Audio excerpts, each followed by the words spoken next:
हम लुक्का की इंजिल निकाल लेंगे।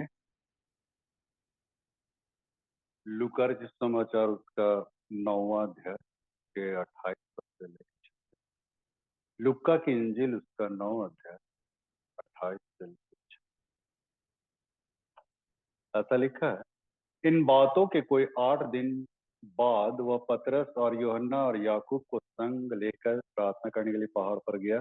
जब वह प्रार्थना कर ही रहा था तो उसके चेहरे का रूप बदल गया और उसका वस्त्र श्वेत होकर चमकने लगा। और देखो, मूसा और एलिय्याह ये दो पुरुष के साथ बातें कर रहे थे। ये महिमा से दिखाई दिए और उसके मरने की चर्चा कर रहे थे कि यरूशलेम में होने वाला। पतरस और उसके साथी नींद से भरे थे और जब अच्छी तरह सचेत हुए तो उसकी महिमा और उन दो पुरुषों को जो उसके साथ खड़े थे देखा। जब वे उसके पास से जाने लगे तो पतरस ने यीशु से कहा, हे स्वामी, हमारा यहाँ रहना भला है तो हम 3 मंडप बनाए, एक तेरे लिए, एक मूसा के लिए और एक एलिय्याह। वह जानता न था कि वह क्या कह रहा है। वह यह कह ही रहा था कि एक बादल ने आकर उन्हें छा लिया और जब वे उस बादल से घिरने लगे तो डर गए। और उस बादल में से यह शब्द निकला, यह मेरा प्रिय पुत्र है और मेरा चुना हुआ है, सुनो। यह शब्द होते ही यीशु अकेला पाया गया और वे चुप रहे और जो कुछ देखा था कि कोई बात उन दिनों में किसी से न पूछता। प्रभु, हम तेरे वचन की ओर हम इस वक्त हम मुखातिब हो रहे हैं और आप जो भी शेयर करना चाहता है हमारे मन अंतकरण को खोल ताकि हम तेरे वचन को अपने हृदय में आपका प्राप्त करने पाए, खिलते जाए। हाँ, इसी दिन आप मंडली की तरफ बैठ जाए।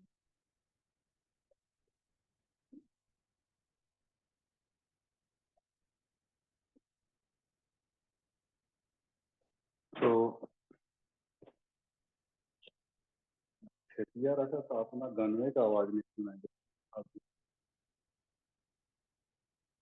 तो हम लोग इस वक्त तो वचन की ओर हम लोग जा रहे हैं और जैसा कि आज का जो संदर्भ है उस पर हम लोग मनन करेंगे, विचार करेंगे, वो है परमेश्वर की महिमा यीशु मसीह की मानवता में प्रकट हुई है ना। आज हम इस संदर्भ में बात किया है। परमेश्वर की जो महिमा हुई है वो यीशु के मानवीय रूप में आने के बाद परमेश्वर की सामर्थ और महिमा प्रकट हुई। वैसे तो कोई लोग परमेश्वर को नहीं देखते हैं, कोई ने परमेश्वर को नहीं देखा, लेकिन हम देखते हैं कि यीशु मसीह के मानव शरीर में आने के द्वारा सामर्थ और उसकी महिमा को लोगों ने, उसकी वैभव को लोगों ने देखा, जिससे हमने यहाँ चर्चा कर। तो जैसा कि हम लोग इस बात से हम नकार नहीं सकते हैं कि यीशु मसीह के पास दो व्यक्तित्व मतलब दो स्वभाव, एक ईश्वरीय स्वभाव और दूसरा मानवीय स्वभाव। इससे हम इनकार नहीं करते हैं। दोनों स्वभाव में वो जी रहा है। जब मानवीय स्वभाव है ना, हम लोग देखते हैं कि भूख लगता है, याकूब के कुएं में आके उसको भूख लगा, अकेले लोग खाने लेने पहुंच चले गए है ना। मानवीय स्वभाव को देखो, जैसे हम लोग को लगता है भूख, उनको भी भूख लगा, प्यास लगा, सामने के बोला पानी पिलाओ, है ना। उसके बाद थकता भी था, वहां लिखता है कि मार का थका हुआ याकूब के कुएं पे जाके बैठ गया, मार का थका हुआ है ना। इतना चला कि इंसान मतलब वो थक गया। किस लिए थक गया? मानव शरीर में था। मानव शरीर मानवीय स्वभाव या मानवीय एक्टिविटीज या एटीट्यूड उसके अंदर में था, स्वभाव, ऐसा हम इनकार नहीं कर सकते हैं। दोनों चीज है, ईश्वरीय स्वभाव और मानव स्वभाव। लेकिन जैसा कि हम लोगों ने कहा कि परमेश्वर को देखिए किसी ने नहीं देखा, मूसा ने भी नहीं देखा।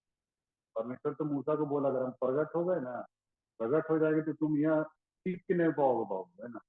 संभाल नहीं सकोगे अपने आप को, माने नष्ट आदमी नष्ट हो गए इतना ज्यादा, माने अगम्य ज्योति में भागवत है।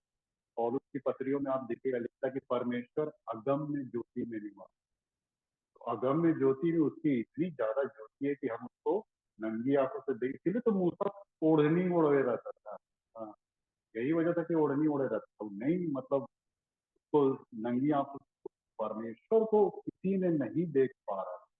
तो इसीलिए तो मैंने बाइबल कहती जो है 1:18 में कि परमेश्वर को कभी किसी ने नहीं देखा लेकिन उसका इकलौता पुत्र उसको रिवील्ड किया, है ना, गॉड को रिवील्ड किया लोगों के बीच में कि गॉड कैसा, परमेश्वर कैसा है। तो आज हम उसी को हम देख रहे हैं कि जो मानवीय स्वभाव में यीशु मसीह रहा, परमेश्वर की महिमा को कैसे वो मतलब लोगों के बीच में प्रोड्यूस किया है और उसको लाया। तो उसी चीज को हम लोग देख रहे हैं। तो सबसे पहली बात, कुछ बिंदुओं को मैंने यहाँ पे लिखा है। सबसे पहली बात, उसका जन्मदिन ये बड़ा ही मतलब अद्भुत तरीके से, इस पृथ्वी पे कोई भी ऐसा इंसान इस रूप में नहीं जन्मा जैसा वो जन्मा है ना। वो कैसे जन्मा? वो किसी मानवीय माने माने स्त्री पुरुष के समागम से नहीं जन्मा। ठीक है, ये बहुत अद्भुत माने एक माने मेडिकल साइंस लोग तो बोलते हैं ये तो एकदम हो ही नहीं सकता है। मेडिकल साइंस डॉक्टर लोग ऐसा बोल रहे हैं कि मानवीय संसर्ग में जब तक नहीं आएगा तब तक भ्रूण में, स्त्री के भ्रूण में वो बीज गिर ही नहीं सकता। लेकिन हम लोग इस बात को जानते हैं मित्रों कि इसमें मानवीय शरीर का कोई माने यहाँ पे इन्वॉल्वमेंट का नहीं है। इसीलिए मरियम को जब स्वर्गदूत दर्शन दिया तो मरियम को बोला कि तू गर्भवती होगी और एक बालक होगा। मरियम क्या बोली, हम तो पुरुष को जानते ही जरूर करके उसका मंगेतर यूसुफ था, है ना, सगाई हो चुकी थी, लेकिन बावजूद इसके दोनों आपस में संसर्ग नहीं थे। आपस की भेद, यहाँ तक कि यूसुफ तो उसको छोड़ देने चाह रहा था। हाँ, उसके अंदर भी मैंने शक सुबह जग गया कि पता नहीं मरियम तो है ना। तो वो तो छोड़, उसको स्वर्गदूत दर्शन दिया कि बाबू तुम माने उसको लाने से अपने घर से मत डरो, है ना, क्योंकि जो उसके कोख में है वो पवित्र आत्मा की शक्ति से है। मरियम के कोख में जो बीज उत्पन्न हुआ पवित्र आत्मा, परमेश्वर के पास कोई काम असंभव नहीं। अरे जब लाल समुद्र को दो फाड़ा करता है, सारा के गर्भ में 90 साल की उम्र में उसको गर्भ दे देता है ना, फिर परमेश्वर के लिए ऐसे करके चुटकी बजाते हल कर देता है। नहीं, परमेश्वर के लिए कोनो बड़ा बात नहीं है। लोग भले माने या ना माने, मेडिकल साइंस, देखिए मेडिकल डॉक्टर लोग भी नहीं मानते हैं। नहीं मानने से क्या होगा, डॉक्टरे तो लिखा है। ये जो हम लोग समाचार पढ़े कौन लिखा है? हाँ, वो कौन था, लुका डॉक्टर था। हाँ, वो खुद इस बात का स्टेटमेंट दे रहा है। तो फिर हम लोग को सवाल ही नहीं कि मतलब ज्यादा उसमें झिकझिक पटपट करें, है ना। बहुत लोग नहीं मानते, जैसे गैर मसीह लोग है ना, वो लोग नहीं, ये मुस्लिम लोग भी नहीं मानते। ऐसा मानने नहीं मानने से क्या होगा, हम लोग का बाइबल बतलाता है और एकदम लिए उसको पवित्र आत्मा की शक्ति से जड़ में आया ताकि वो निष्कलंक रहे, है ना। अगर मानवीय संसर्ग के आधार पे आता तब तो वो तो पापी ठहर जाता है, क्योंकि वंशानुगत पाप होते चला गया था। उसका छुआ हुआ वो पाप में पड़ गया। उसका तो दाऊद क्या कहता है, मैं तो माँ के गर्भ से ही पापी पैदा, वो गर्भ में ही पाप का स्वभाव आ जाता है। अगर मानवीय संसर्ग से होता तो यीशु भी पापी ठहर जाता। तो निष्कलंक शब्द वहां उसके लिए यूटिलाइज नहीं होता ना, यूज नहीं होता। निष्कलंक सिर्फ यीशु के लिए यूटिलाइज, इस पृथ्वी पर रहने वाले किसी भी इंसान के लिए निष्कलंक शब्द नहीं यूज होगा। तो कहता है ना, हम पवित्र हैं, निष्कलंक सब सब ये सब बातें मैंने तो हाथी नहीं, सब सब कुछ परमेश्वर यीशु मसीह के निष्कलंक मतलब में कोई कलंक। बाइबल को पढ़िए तो उपदेश 7:20 में पृथ्वी पे जितने मानव है ऐसा कोई व्यक्ति नहीं जिसका हर कोई पापी, मैंने पापी, सब कुछ पापी, निष्कलंक सिर्फ एक ही यीशु मसीह। क्योंकि वो महिमा दिखाना चाहते हैं, परमेश्वर की महिमा। और इसीलिए तो सब दूत लोग बड़े आनंद खिलाने लगे, आकाश में हो सन्ना जय जयकार वगैरह वगैरह वगैरह, है ना, परमेश्वर की महिमा हो, ये खिलाने लगे। स्वर्गदूत लोग परमेश्वर की देखिए महिमा को कैसे यीशु अपने मानव शरीर में रह के छुआ से ही करने लगे। नहीं, इतना डेढ़ छोटा बच्चा से ही मतलब देखेंगे कि यीशु मसीह मैंने परमेश्वर को प्रकट करने लगा, उसकी महिमा को दिखाने लगा। हाँ, उसकी सामर्थ्य, उसकी महिमा को, वैभव को दिखाने लगा। और यशायाह 9:6 में लिख भी दिया कि एक बालक उत्पन्न होगा और वह अद्भुत युक्ति करने वाला और पराक्रमी परमेश्वर होगा, है ना। और क्या लिखा आगे में, और और इतना शांति का राजकुमार रखा जाएगा। पूरा वहां पे फोरकास्ट दे दिया यशायाह नबी के द्वारा 600 साल पहले, यीशु के जन्म से 600 साल पहले ही बात की फोरकास्ट यशायाह नबी के द्वारा कर दी कि वो अद्भुत नीति करने वाला पराक्रमी परमेश्वर है ना। परमेश्वर को नहीं किसी ने देखा, लेकिन यशायाह नबी ने उस चीज को प्रकट किया कि वो परमेश्वर है, होगा अद्भुत युद्ध करना और शांति का राजकुमार रखा जाए। तो ये तो मतलब परमेश्वर की महिमा को वहां पे मैंने जन्म से ही उसने प्रकट करना शुरू कर दिया। फिर आगे हम देखते हैं कि दूसरे पॉइंट में हम जाते हैं, जब परमेश्वर ने मूसा को कहा कि तू जाके इसराइलियों का छुटकारा करा, इसराइलियों के पास मिस्र देश में जाएगा और फिरौन से जाकर सो एंड सो कहेगा और बोलेगा तुम इसराइलियों को जाने दो। लेकिन मूसा ने एक सवाल रखा कि प्रभु परमेश्वर, अगर फिरौन पूछ दिया हमको तुम किस अधिकार से आए हो, तो हम क्या जवाब दें? सही बात है बस, फिरौन पूछबे करेगा तुमको अथॉरिटी कौन दिया भैया, तुम किसका रिकमेंडेशन में आए जो हमको यहाँ पे बोल रहे हो, हाँ ऐसा करके तो जरूर करेगा। हम मूसा ने पूछ दिया। तो निर्गमन 3:14 में परमेश्वर ने क्या कहा, मैं जो हूँ तो फिरौन जब पूछेगा तो तुम कहना मैं हूँ, उसने मुझे भेजा है, मैं हूँ। तो मैं शब्द किसके लिए यूज होगा? हाँ भैया, हम लोग यूज करते हैं तो उसमें अहम और ईगो की भावना है कि मैं। अरे भैया साइड हटाओ यार, परमेश्वर बोलेगा हवा में। मैं शब्द सिर्फ परमेश्वर के लिए यूज होगा भैया, और कौन माने only one God, nothing else other. और कोई भगवान और परमेश्वर नहीं, ओनली वन गॉड। दफ्तर शिकार में लिखा है परमेश्वर एक ही है। हाँ, एक के ठो परमेश्वर, 75 को 37 करोड़ नहीं है, एक के ठो परमेश्वर है। हाँ, तो ओनली वन गॉड है ना, एकदम परमेश्वर। हाँ, और नथिंग। हाँ, आपको उधर इधर देखते नहीं करना है ना। कई लोग माने कृष्ण जी से भी कंपेयर करना है, खबरदार है कि सब गलत धारणा विचारधारा। Only one God. और जो ये कहा ना मैं हूँ, यही मैं हूँ सब इसको भी यूज किया, जानते हैं कहाँ पर? यूहन्ना 8:58 वहां कहता है इससे पहले कि इब्राहिम उत्पन्न हुआ मैं था। यीशु मसीह इब्राहिम से पहले, हाँ यीशु मसीह अपने आप को बोल रहा मैं, वही शब्द यूज किया जो परमेश्वर यूज किया था मैं हूँ, और यीशु भी वही यूज किया। लोगों को बताना चाह रहा, देखो बाबू, हाँ मैं ही वो परमेश्वर हूँ, मैं और पिता एक के हैं, दुई ठो नहीं है, एक के ठो है ना। यीशु मसीह बताने चाह रहा है।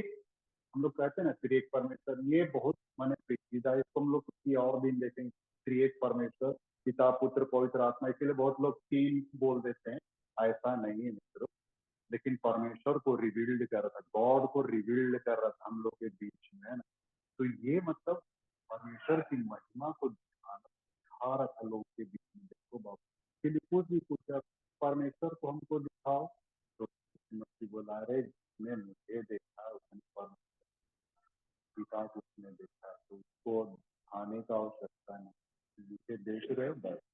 तो ये देखिए परमेश्वर की महिमा को, सामर्थ को यीशु मसीह हर पल हर क्षण और हर जगह में प्रकट कर रहा है। फिर तीसरी बात हम देखते हैं कि यीशु मसीह जब क्षमा करने लगा, सब लोगों का दिमाग तो माने ये हो गया, भन्नाने लगा। हाँ, ये कौन होता है क्षमा देने वाला? इस तरह परमेश्वर को छोड़ और कोई क्षमा नहीं। शास्त्री फरीसी लोग तो राशन पानी लेके चढ़ गए, माने परमेश्वर को छोड़ के और कोई क्षमा नहीं कर सकता। ये कौन थर्ड पार्टी है भैया क्षमा दे रहा है लोगों को? हाँ, यीशु मसीह बोलते रहा ना कि जा तेरे पास, हाँ जा तेरे पास जा। हाँ, इस डकैत को बोला हाँ आज ही तू मेरे साथ चल लोग में, तो डकैत को बोला आज इस घर में उद्धार आया। माने हर जगह वो क्षमा क्षमा, लोगों को लगा मैंने पीती। और मतलब यही सब तो लेके यीशु मसीह के ऊपर में चढ़ाई कर दिया ना। ये अपने आप को परमेश्वर का पुत्र बता रहा है, और परमेश्वर को छोड़ के किसी को अधिकार ही नहीं, तो ये फिर कौन होता है भैया? यही बात शास्त्री फरीसी लोग को दिमाग में हट नहीं रहा, और इसीलिए उसको मतलब वो पाप क्षमा, यीशु मसीह बोला मनुष्य के पुत्र को पाप क्षमा करने का भी अधिकार, हक सिर्फ उसी का, हम लोग के पास नहीं है। इंसान के पास में क्यों नहीं है? हम मनुष्य हैं, हम पापी हैं। एक पापी कैसे दूसरे व्यक्ति के गुनाह को, पाप को क्षमा करे? हाँ, कोई गलती की उससे क्षमा, वो अलग चीज है। पाप अलग चीज है, गलती दूसरा, दोनों अलग है। पाप देखिए, इसी के चलते तो मार्टिन लूथर किंग ने प्रोटेस्ट किया। हम लोग जो प्रोटेस्टेंट कहलाते हैं, तो उस जमा 16वीं सदी में पोप माने माने पाप क्षमा कर रहा था। उसका प्रपत्र मिलता था, लोगों को फॉर्मेट मिलता था, लिखता था कि पाप लिखो और हम क्षमा करें। और मार्टिन लूथर किंग एक रोमन कैथोलिक फादर था। लाइब्रेरी में उसने जब बाइबल को पढ़ा पूरी, तब उस बात को समझा कि पाप क्षमा करने का अधिकार सिर्फ परमेश्वर को तो है। तो ये सिर्फ पोप कैसे किसी की बात? जो इंसान खुद पापी, हर कोई, हर इंसान जो खुद पापी, वो कैसे दूसरे को पाप? इसी बात का प्रोटेस्ट करते 95 सूत्री कार्यक्रम वो रोम रोम के वेटिकन सिटी के दरवाजे पे लगा दिया था। 95 माने क्लॉजेस, नियम और ये वो माने जितना गलतियां थी उसको उजागर कर दिया। 95 क्लॉज, मतलब उतना, मतलब माने भोग से लोहा लेना आसान नहीं है। माने वेटिकन सिटी एक अलग अपना ही प्रांत है, अपना ही राज्य है। उसका पीएम और डीएम सीएम नहीं होता, सब पोप होता है। नहीं, पोप से पंगा लेना, लेकिन मार्टिन लूथर किंग मैंने बोला कि नहीं, ये तो गलत है। मैंने देखिए, हर चीज को हम बिब्लिकल तौर तरीके से हम लोग को देखना है, तो है ना। बिब्लिकल तौर तरीके से देखिएगा तो सब कुछ आपको नीट एंड क्लीन आपको मिलेगा, और आपको आपके विश्वास को माने खोने की संभावना नहीं रहेगी। तो ये जो पाप क्षमा किया, ये परमेश्वर को ही मैंने रिवील्ड कर रहा, परमेश्वर को रिवील्ड कर रहा था कि परमेश्वर को पाप क्षमा करने का अधिकार है, और मनुष्य के पुत्र को भी पाप क्षमा करने का अधिकार। इसीलिए वो रिवील्ड कर रहा था परमेश्वर को, लेकिन लोग इसको नहीं समझ पा रहे। तीसरी चौथी बात है कि सर्वव्यापी है। जैसे परमेश्वर सर्वव्यापी है, सब जगह एक ही टाइम में सब जगह रह सकता है। इंसान रह सकता है? नहीं रह सकता। यीशु मसीह रह सकता था? रह सकता। कहाँ पे आप देखेंगे? आप मत्ती 18 का 20 में वो कहता है, जहां भी है ना, जहां भी दो या तीन मेरे नाम से इकट्ठे, मैं उनके बीच में उपस्थित होता हूँ। माने यीशु मसीह भी एक ही टाइम हर जगह रह सकता है। वो भी अपने आप को मतलब, वो भी सर्वव्यापी था, है ना। यीशु मसीह जैसा परमेश्वर सर्वव्यापी था, इंसान सर्वव्यापी नहीं। इंसान एक टाइम में एक ही जगह रह रहे नहीं। अभी आप यहाँ है, आप अभी जामताड़ा में तो नहीं है, नहीं है ना, हाँ यही आदमतोल में तो नहीं है, नहीं। इंसान नहीं हो सकता है, लेकिन यीशु मसीह होता है ना, एक टाइम में मन कई जगह मतलब वो चीज कर रहे। और अंत में जो हम लोग देखेंगे, ये यीशु का रूपांतर है। ये बहुत बड़ा मतलब ये। हालांकि हम लोग इसको कई बार हम लोग इन डिटेल देखे थे, इसलिए हम लोग इसमें इन डिटेल हम लोग नहीं जान रहे। लेकिन यीशु मसीह का रूपांतरण ये भी परमेश्वर की महिमा को, वैभव को दिखा रहा था। जब यीशु मसीह अपने 3 चेलों के साथ पहाड़ पर चले गए थे, और वहां पे उनका पूरा रूप बदलने लगा, है ना, पूरा ट्रांसफॉर्मेशन होने लगा। क्या रूप और क्या वस्त्र, क्या मैंने उसका मैंने सब कुछ मैंने चेंजेस। और चेला लोग देखा भी, पतरस अपनी पत्री में लिखवाया भी, पहला पतरस पहला अध्याय के 17 से कुछ लिखा हुआ, लिखा भी, हमने उसकी ऐसी महिमा देखी जैसे एक लौते पुत्र की महिमा, और उसको हमने मैंने उसको पत्र में लिखा, पत्र अपनी नंगी अपनी खुद आंखों से देखा। मित्रों, यीशु मसीह के ट्रांसफॉर्मेशन को देखा कि कैसे उसका रंग रूप, चेहरा बदल, वही चेहरा वही रंग रूप जो मूसा के समय में परमेश्वर अपने आप को दिखाता था। हालांकि कोई देख नहीं पाता था, लेकिन उस समय दिखाता था। परमेश्वर अपने आप अगम्य ज्योति में निवास करता था ना। पौलुस को भी ना, समीप के मार्ग पे जो जा रहा था, वो ज्योति जो चमकी, वो कोई नहीं, परमेश्वर की उपस्थिति थी। जहां जहां ज्योति इतना रिवील्ड हुई है ना, परमेश्वर अपने आप को मतलब प्रकट किया है इस रूप में। आदमी खड़ा नहीं हो सकता, मैंने कहा ना, इंसान परमेश्वर को देख नहीं सकता। वो तो यीशु मसीह था जो मैंने परमेश्वर को प्रोड्यूस कर रहा था, लोगों के बीच में रिवील्ड कर रहा था। और इतनी चमकदार और इतना मतलब उसका ट्रांसफॉर्मेशन हुआ। ये ट्रांसफॉर्मेशन क्यों हुआ? ये इसलिए हुआ ताकि हम मनुष्य जाति का इस बात बात का एक एश्योरेंस हम लोग को मिल रहा है कि एक दिन हर इंसान का ऐसा ही ट्रांसफॉर्मेशन, एकदम सब प्रतिभावान हो जाएंगे, एकदम आभावान, बिल्कुल चमकदार, बिल्कुल ऐसा मतलब टाइप का इंसान का शरीर और उसकी आत्मा, उसका प्राण, उसका सब कुछ मतलब बदलता चला जाएगा, रूप बदलता चला जाएगा। ऐसा इसी चीज को दिखा रहा है यीशु मसीह, ताकि लोग जाने देखे कि वास्तव में परमेश्वर का जो पुत्र था पृथ्वी पे आने वाला वो मैं। हालांकि वहां पे सिर्फ 3 व्यक्ति को छोड़ के और कोई नहीं देख पाया, लेकिन यही 3 व्यक्ति बाद में कालांतर में अपनी पत्रियों में उसको लिखा। उस समय प्रभु बोला कि अभी तुम मुझको डिस्क्लोज मत करो, डिस्क्लोज मत करो। ऐसा इसलिए बार बार बोल रहे हैं ताकि परमेश्वर का जो योजना था कलवरी क्रूस पे जाने का वो कभी फेलियोर ना हो, कहीं मतलब वो खराब ना हो जाए। इसलिए लाइनअप को हमेशा से वो शुरू से वो करता है। इसलिए बोला कि अभी तो मत बताना कि मैं मत। तो मित्रों मैं ये कहना चाहता हूँ, परमेश्वर देखिए, परमेश्वर को अपने आप को ऐसा इस रूप में रिवील्ड कर रहा था और यीशु के द्वारा, अपने बेटे के द्वारा रिवील्ड कर रहा था। लेकिन कई आज ऐसे माने लोग हैं जैसे कि यहोवा विटनेस एक कलीसिया है जो इस बात को नहीं मानती कि यीशु मसीह इस पृथ्वी पे मानव शरीर में आया है ना। वो लोग सिर्फ यहोवा को मानते, पुत्र पवित्र आत्मा को नहीं मानते। लेकिन मित्रों मैं कहना चाहूंगा, आपका कोई भी चीज है ना, कोई भी आपकी सोच, आपकी आपके विचारधारा, मानसिकता, सब कुछ इसमें टिकनी है बाइबल के आधार। कोई चाहे कुछ भी कह दे मित्रों, आपको उस पर आपको विश्वास भरोसा नहीं करना है। बाइबल क्या कहती है, पहला यूहन्ना 2 अध्याय के 22-23 पद में, झूठा कौन है? केवल वह जो यीशु के मसीह होने से इनकार करता है, और मसीह का विरोधी वही है जो पिता का और पुत्र का इनकार करता है। इनकार करने से मना किया है। पुत्र का यहोवा विटनेस लोग इनकार करते हैं पुत्र का।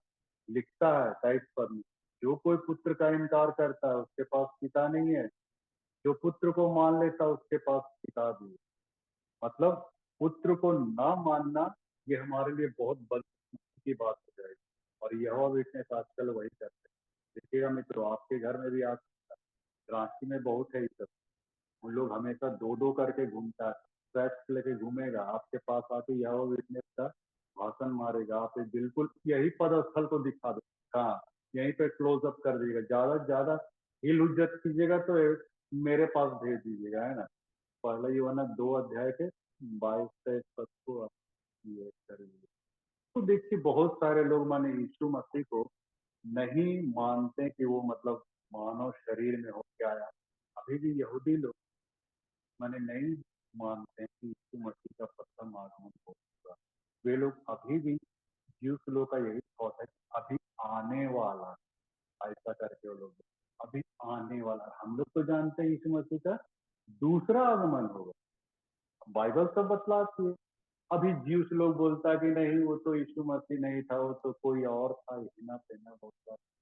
मेरे मेरे साथ भी एक हो गया था लोहरदगा में, जब मैं था तो वहाँ पे एक मुस्लिम भाई, घाघरा कॉलेज के वो लेक्चरर थे, वो हमारे पास आके बड़ी बैठते थे और बहुत बतियाते थे सब सब।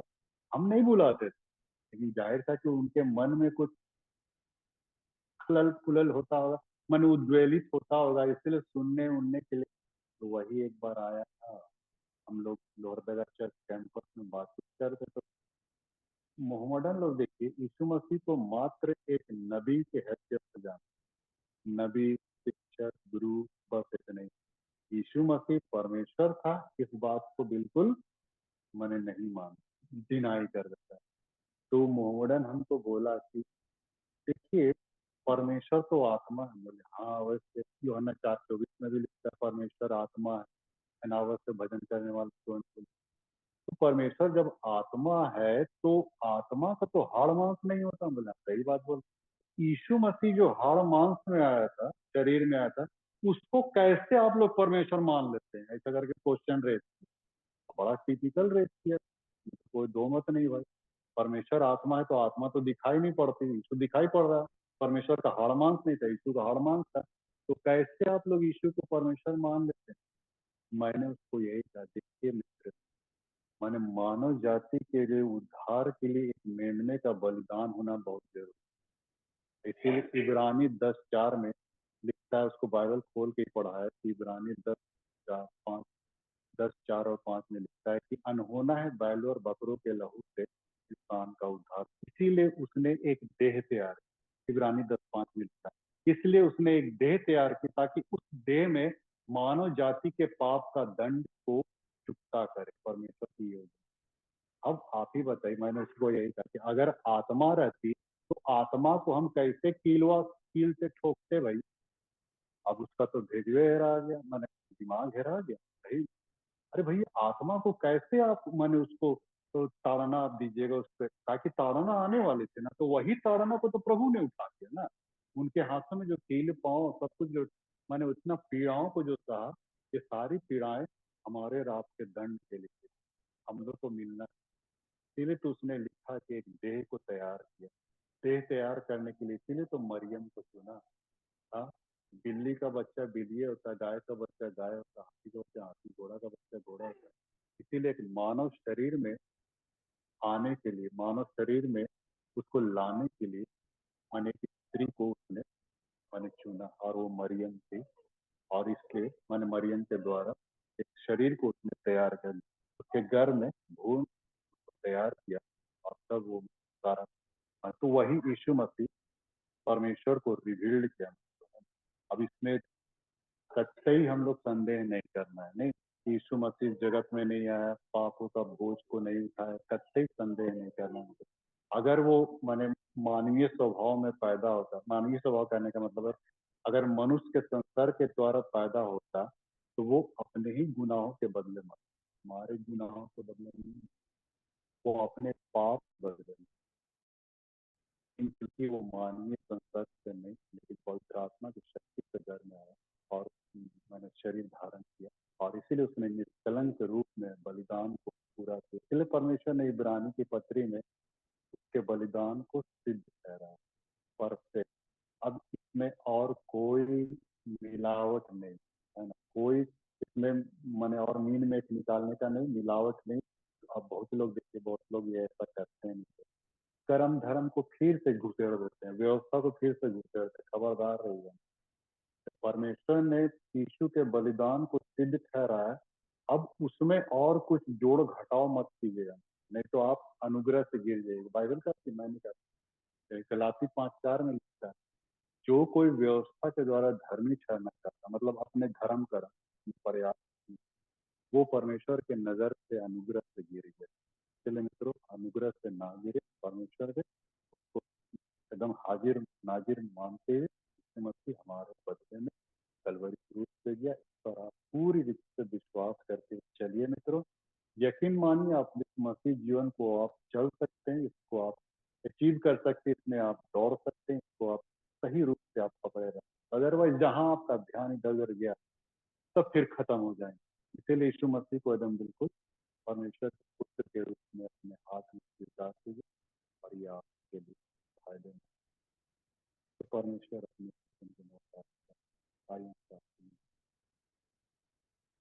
प्रेम परमेश्वर, हम तेरा धन्यवाद देते हैं कि तूने आज फिर से अपनी बातों को रखने का मौका दिया, और तूने अपने शरीर को ट्रांसफॉर्म करके इस बात का प्रूफ दे दिया कि तू वास्तव में जीता सच्चा परमेश्वर है।